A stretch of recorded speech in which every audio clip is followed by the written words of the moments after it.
아버지, 저는 준호예요. 아버지 아들이에요. 매일 똑같은 말을 반복했습니다. 하지만 아버지는 매번 저를 처음 보는 사람처럼 바라보셨죠. 40년간 이 동네 사람들의 생명을 구해온 의사 아버지가 이제는 제 이름조차 기억하지 못하게 되었습니다. 안녕하세요, 여러분. 오늘 들려드릴 이야기는 한 의사 아들이 보내주신 실화입니다. 혹시 여러분도 부모님의 건망증이 심해지는 걸 보고 그냥 나이 탓이겠지라고 생각해 본 적 있으신가요? 혹시 치매에 걸린 가족을 돌보며 내가 누군지도 모르는 사람을 왜 이렇게 힘들게 돌봐야 하지라는 생각이 든 적 있으신가요? 오늘 이야기를 끝까지 들어보시면 사랑이 기억보다 깊다는 것이 무슨 의미인지 느끼실 수 있을 겁니다. 평생 다른 사람의 아픈 곳을 치료해온 의사. 아버지가 알츠하이머에 걸리면서 벌어진 가슴 아프지만 따뜻한 이야기. 지금 시작합니다. 아버지는 올해 72살이었습니다. 동네에서 40년간 내과 의원을 운영해온 존경받는 의사였죠. 키가 크고 온화한 미소를 지닌 아버지는 환자들 사이에서 마음까지 치료해주는 선생님으로 불렸습니다. 그런 아버지가 작년 겨울부터 이상해지기 시작했습니다. 처음엔 단순한 건망증인 줄 알았습니다. 진료실에서 같은 환자에게 같은 질문을 2번 하시거나 처방전을 쓰다가 멈춰서 한참을 생각하시는 모습을 보았거든요. 아버지는 평생 한 번도 실수를 하지 않으셨던 분이었습니다. 의대를 졸업하고 전공의를 마친 후 이 동네에 터를 잡은 이래로 단 하루도 빠짐없이 환자들을 돌보셨죠. 새벽 5시에 일어나 의학 논문을 읽고 저녁 늦게까지 환자들을 돌보는 게 일상이었습니다. 아버지, 괜찮으세요?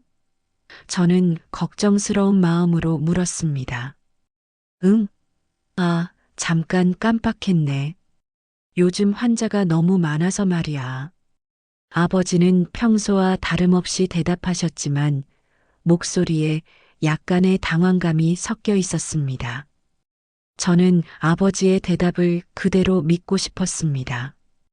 평생 성실하게 일해온 분이니까 조금 피곤하신 거라고 생각했죠. 게다가 최근 독감 환자들이 많이 몰려서 아버지도 과로하고 계셨으니까요. 하지만 다음 주에도 비슷한 일이 반복되었습니다.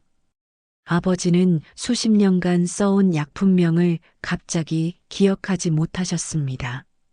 준호야, 혈압약이. 그 약 이름이 뭐였더라? 안지오텐신 저해제 중에서 리시노프릴요, 아버지. 아니면 엘라프릴도 있고요. 아, 그래. 리시노프릴. 고맙다, 아들. 40년 경력의 의사가 가장 기본적인 혈압약 이름을 잊는다니. 아버지는 의학생들을 가르칠 정도로 해박한 지식을 가지고 계셨는데 말이죠. 어느 날 저녁 아버지가 집에 돌아와서 물으셨습니다. 준호야, 오늘이 며칠이지? 12월 15일이요, 아버지. 12월. 그럼 내일은? 16일이죠. 아버지는 달력을 한참 바라보더니 고개를 끄덕이셨습니다. 맞다, 16일이면 김할머니 재진날이네. 그런데 30분 뒤 또 같은 질문을 하셨습니다. 그날 밤 저는 인터넷으로 아버지의 증상들을 검색해 보았습니다. 기억력 저하, 반복되는 질문, 시간 개념 혼란. 모든 검색 결과가 한 가지를 가리키고 있었습니다. 다음 날 저는 용기를 내어 아버지를 대학병원으로 모셨습니다. 신경과 교수님은 오랜 시간 검사를 진행했죠. MRI, PET 스캔, 혈액 검사, 인지기능 검사. 기다리는 시간이 무척 길게 느껴졌습니다. 준호 씨, 잠깐 상담실로 오시겠어요? 교수님이 여러 검사 결과지를 보여주시며 말씀하셨습니다. 해마 부위의 위축이 관찰되고 아밀로이드 플라크 침착도 확인됩니다. 인지기능 검사에서도 점수가 상당히 낮게 나왔네요. 알츠하이머형 치매 초기 단계로 진단됩니다. 순간 머리가 하얘졌습니다. 평생 다른 사람을 치료해온 아버지가 이제는 환자가 된 것입니다. 아버지는 모르시죠? 아직은 정확한 진단명을 말씀드리지 않았습니다. 하지만 환자분께서도 의사시니까 곧 알게 되실 텐데 더 충격이 클 수 있습니다. 일주일 뒤 저는 아버지와 함께 의원에 앉아 있었습니다. 환자들에게 휴진 소식을 알려드리는 자리였죠. 선생님, 왜 갑자기 병원을 닫으세요? 단골 환자인 박 할머니가 물으셨습니다. 40년 전 아버지가 막 개업했을 때부터 다녀온 분이었죠.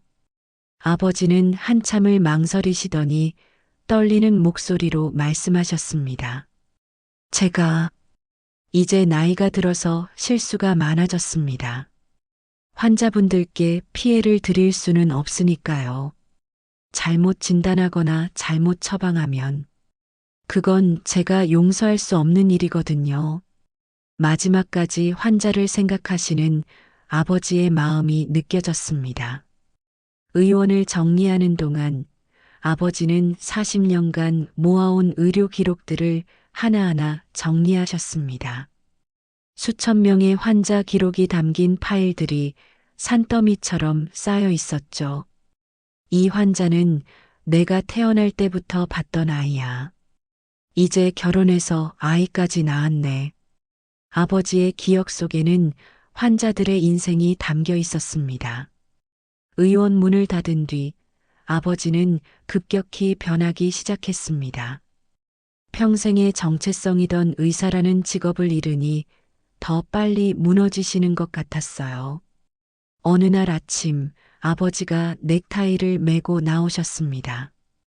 준호야, 병원 가야지. 아버지, 이제 병원 문 닫았잖아요. 뭐? 언제? 지난달에 문 닫았어요. 아버지는 한참을 멍하니 서 계시더니 천천히 넥타이를 풀기 시작하셨습니다. 그 모습이 너무 쓸쓸해 보였죠. 점점 아버지는 저를 혼동하기 시작했습니다. 어떤 날은 환자로 보시고 어떤 날은 동료 의사로 보셨어요. 선생님, 오늘 어디가 불편하세요? 아버지가 저를 환자로 착각하고 진료하려 하셨습니다. 저는 차마 아니라고 하지 못했어요. 그게 아버지가 가장 편안해 하시는 순간이었으니까요. 별로 아픈 곳은 없어요, 선생님. 그래도 한번 보죠. 요즘 날씨가 추우니까 감기 조심하세요. 아버지는 여전히 다정한 의사셨습니다. 기억은 잃었어도 환자를 걱정하는 마음은 남아 있었어요. 어느 날 밤 아버지가 갑자기 일어나 집안을 돌아다니셨습니다. 여기가 어디지? 내 집이 아닌 것 같은데. 아버지, 여기가 우리 집이에요. 아니야, 내 집은 이런 게 아니야. 나는 의사인데 의사가 이런 곳에 살 리가 없어. 그날 밤 처음으로 아버지가 폭력적으로 변했습니다. 저를 밀치시며 집에서 나가려 하셨어요. 노아, 너 누구야? 왜 나를 가두려고 해? 아버지의 눈에서 저를 알아보는 빛이 완전히 사라졌습니다. 그 순간이 가장 절망적이었어요. 다음 날부터 저는 매일 기록을 남겼습니다. 오늘 아버지가 거울을 보고 누구지? 라고 물으셨다. 오늘 아버지가 내게 선생님이라고 불렀다. 오늘 아버지가 집에 가고 싶다고 우셨다. 그런데 이상하게도 아버지에게는 잊지 않는 한 가지가 있었습니다. 매일 아침 일어나시면 손을 씻고 체온을 재는 습관이었어요. 40년간 환자를 진료하기 전 하던 의식이었죠. 36.5도. 정상이네. 아무것도 기억하지 못하셔도 그 습관만큼은 몸이 기억하고 있었습니다. 어느 날 아침 아버지가 저를 보며 말씀하셨습니다. 실례지만 어디 아픈 곳 있으세요? 갑자기 의사 모드로 돌아가신 것이었어요. 네, 마음이 좀 아파요. 마음이요? 어디가 그렇게 아프죠? 아버지가 아파서 그래요. 아버지는 한참을 생각하시더니 따뜻한 목소리로 말씀하셨습니다. 아버지를 많이 사랑하시나 봐요. 사랑하는 사람이 아플 때가 가장 힘들죠.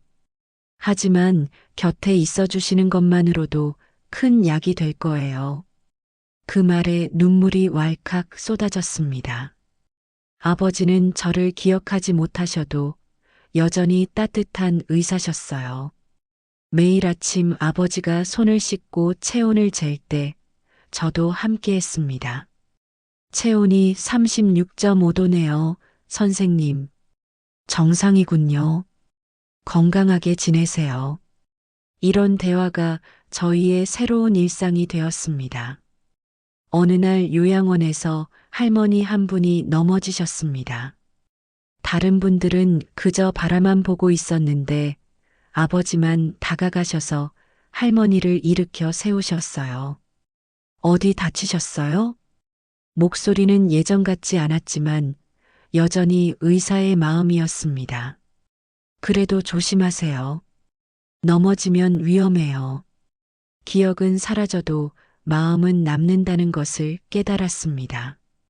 겨울이 깊어갈수록 아버지의 상태는 더 악화되었어요. 이제는 저를 전혀 알아보지 못하셨습니다. 안녕하세요. 저는 준호라고 해요. 매일 같은 자기소개를 했습니다. 반갑습니다. 저는 이름이 뭐였더라? 김동철 선생님이세요. 아, 그래요. 김동철. 의사였던 것 같은데. 네, 훌륭한 의사셨어요. 봄이 오기 시작했을 때 아버지는 더 이상 말씀을 하지 않으셨습니다. 그저 창밖을 바라보시며 하루를 보내셨어요. 아버지, 저는 준호예요. 아버지 아들. 아무 대답이 없었지만 가끔 손끝이 살짝 움직이는 것 같았습니다. 아버지가 의사셨을 때 정말 자랑스러웠어요. 그때 아버지의 눈에서 눈물 한 방울이 떨어졌습니다. 며칠 뒤 기적 같은 일이 일어났습니다. 아버지가 갑자기 눈을 뜨시더니 저를 똑바로 바라보셨어요. 준호야. 몇 달 만에 처음으로 제 이름을 부르신 거였습니다. 네, 아버지. 고맙다, 아들아. 끝까지 곁에 있어줘서 아버지가 모든 걸 기억하고 계셨던 거였어요. 아버지, 저야말로 고마워요. 아버지 덕분에 사랑이 뭔지 배웠어요. 나는 좋은 의사였나? 세상에서 가장 훌륭한 의사셨어요. 그럼 됐다. 내 마지막 환자는 너였구나. 그 말이 아버지의 마지막 말씀이었습니다. 다음 날 아침 아버지는 평온하게 숨을 거두셨어요. 아버지를 떠나보낸 후 저는 아버지의 일기장을 발견했습니다. 준호가 태어났다. 이 아이가 건강하게 자라길. 준호가 의대에 합격했다. 자랑스럽다. 요즘 기억력이 나빠진다. 준호에게 짐이 될까봐 걱정이다. 하지만 준호가 곁에 있어서 다행이다. 내 아들이 자랑스럽다. 아버지는 마지막까지 저를 사랑하셨던 것입니다. 장례식 날 아버지가 40년간 돌보셨던 환자들이 모두 찾아왔습니다. 선생님 덕분에 우리가 살 수 있었어요. 마지막까지 환자를 걱정하시던 분이었어요. 모든 사람들이 아버지를 기억하고 있었습니다. 저는 그날 결심했습니다. 아버지의 뒤를 이어 이 동네에서 의사로 살아가겠다고. 6개월 후 저는 아버지의 의원 자리에서 새로운 병원을 열었습니다. 벽에는 아버지의 사진이 걸려 있고 그 밑에 작은 글귀를 새겨 넣었어요. 사랑은 기억보다 깊다. 김동철 의사의 마지막 가르침. 매일 아침 출근하면 아버지가 하시던 대로 손을 씻고 체온을 잽니다. 어제는 치매에 걸린 할아버지가 아들과 함께 오셨어요. 할아버지는 아들을 알아보지 못했지만 아들은 끝까지 할아버지를 돌보고 있었습니다. 저는 그 아들에게 말했습니다. 사랑은 기억보다 깊습니다. 할아버지가 기억하지 못해도 당신의 사랑은 분명히 전해지고 있어요. 집에 돌아가는 길, 저는 하늘을 올려다봤습니다. 아버지, 오늘도 당신을 닮은 하루였어요. 바람이 살짝 불었습니다. 마치 아버지의 대답처럼. 병원에는 아버지 때부터 다니던 환자들이 많이 옵니다. 정말 아버님을 닮으셨어요. 아버님이 살아계신 것 같아요. 며칠 전에는 80세 할머니가 오셨어요. 저 기억나세요? 40년 전에 맹장 수술 받은 김영자예요. 기록에 남아 있었습니다. 1984년 7월 15일 급성 충수염으로 응급수술을 받으신 분이었어요. 맞아요. 선생님이 밤새 제 곁에서 지켜보셨어요. 그때 제가 너무 아파서 우는데 선생님이 제 손을 잡고 괜찮다. 이제 다 나았다고 말씀해 주셨거든요. 할머니의 이야기를 들으며 또 한 번 깨달았습니다. 의사가 환자에게 주는 건 단순히 치료만이 아니라는 것을, 희망과 위로, 그리고 사랑이라는 것을. 매일 밤 병원 문을 닫고 집에 갈 때 저는 속삭입니다. 아버지, 오늘도 당신의 아들로 살았습니다. 오늘도 새로운 환자가 왔습니다. 치매에 걸린 아버지를 돌보는 딸이었어요. 사랑하는 마음이 가장 좋은 약입니다. 아버님은 분명히 느끼고 계실 거예요. 이렇게 아버지의 사랑은 저를 통해 다른 사람들에게 전해지고 있습니다. 여러분, 어떠셨나요? 이 이야기를 통해 우리가 배울 수 있는 것이 있다면 바로 이것입니다. 사랑은 정말 기억보다 깊다는 것. 치매에 걸린 가족을 돌보고 계신 분들이 이 영상을 보고 계실지도 모르겠습니다. 지금 당장은 힘들고 절망적일 수 있어요. 내가 누구인지도 모르는 사람을 위해 왜 이렇게 힘들게 살아야 하는지 의문이 들 수도 있고요. 하지만 기억하세요. 당신의 사랑은 분명히 전해지고 있습니다. 비록 그분이 기억하지 못할지라도 마음 깊은 곳에서는 느끼고 계실 거예요. 그리고 언젠가 그 사랑이 다른 누군가에게 전해질 거예요. 마치 준호가 아버지의 사랑을 환자들에게 전하듯이 말이죠. 사랑은 절대 사라지지 않습니다. 오늘 집에 가시면 가족에게 사랑한다고 말해보세요. 아직 늦지 않았을 때 말이에요. 그리고 혹시 치매로 고생하고 계신 가족이 있으시다면 포기하지 마세요. 당신의 사랑이 그분에게는 가장 좋은 약이 될 테니까요. 구독과 좋아요는 이런 따뜻한 이야기를 더 많은 분들과 나누는데 큰 힘이 됩니다. 다음 영상에서 또 만나요. 감사합니다.